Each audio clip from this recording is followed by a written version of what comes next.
patayin siya ni Cram. Favorite niya na yung Ruby eh. Oo nga pala. Tsaka pwede siyang ano dito, pwede nang pigilan. Oy, wait lang hindi yata mapipigilan. Kyle, okay Kyle, 4 blades muna. Wastuhan ba? Onting init. Oo, ay wait lang, sabay top lane Zaman Force coming in. Babanatan si Super Marco dito sa Super Marco. Makakapag-chrono dahil ang nagpa-feeling ko nagpaiba lang dito yung Alpha. Kasi may damage yung Alpha. Ayan oh, mapapanish ka niyan. Kapag lumapit ka, Yams will take the first blood. At nagkatabugan na. Tempest of Blades sinako dito. Sikis will take down Flap TZ. At ayun yung ultimate view. Nilapitan si View dito. Medyo makunat ang SRG. Tatlo ang nawala. Papasok si Kyle. Kyle will manage to take one. Pero naglalakad siya. Meron pa siya manlipa dito. Bahabol pa siya ni Nakram. Kyle makapag-dash out. Yatap ata si Kyle pare. Wala na siya patakas. Patakas. Tignan natin. Tempest of Blades. Sa bandang loob, wala ng Tempest. Kapag split push naman si Super Marco, so kailangan nila kapitan dito ang final slash sa may bottom lane. Makakabawi si Cram, napakakulat na yung balik buhay para mabaliktad pa yata, Benjin! Nabaliktad nga, alam natin problema talaga yung Ruby na yan eh. Favorite niya ng Shamali. Yun talaga yun. Ano yung tawag natin dyan kanina? The momentum stopper. At ini-stop ang momentum. Pero mamanatan, buhay pa rin si Cram. Tignan natin, Kyle, naku mamamatay ata agad. Patay agad! Oh, sumagot.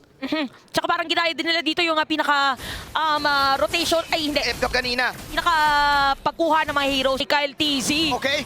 Lalaban na lang ngayon ng Conceal. Naglaban na lang sila. Gera na daw to. Knock-up coming in.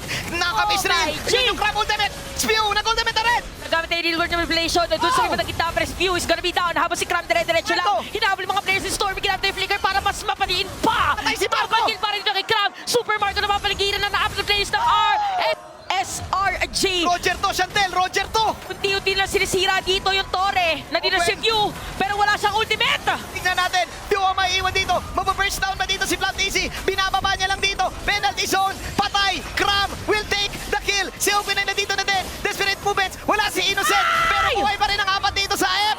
Buhay pa rin ang apat sa SRG. Magbaback lang muna sila. At wala na rin si Kyle. That is the first Lord of the game. Ganon ka na. Okay, so ano dito, kahit ilan sa mga players at look at that, si Ogwe nakakuha na nila. At ito na. Pero hanggang saan, hanggang kailan yung spam na magagawa dito ni Pew ng idol ng mga kids? Ito na yung Synchro Vision. Yung sana Binaban natin ka rin, yun. May hila na naman. Buhay lahat dito Nakikita natin ngayon na meron na Minowas Yuri. Medyo malayo si Yam sa kanya makakakampi. Okay. Kaso din si Flap TZ, Tempest of Blades ginamit na. Meron pang Winter Cloud na dito.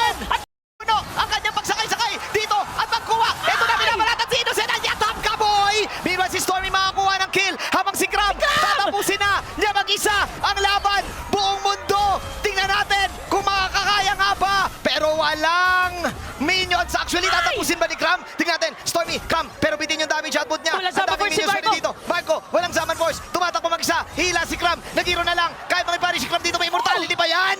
At dahil dyan, depensa pa rin para discuss makagaling sinasabi nila. Sa English cast ba yun? Oo. Ayun na pumasok na sila. Ito na, Real World Manipulation. Ni Pew, napakaganda ng pwesto. Real World Manipulation. This is Stormy. Nagkabaliwan na.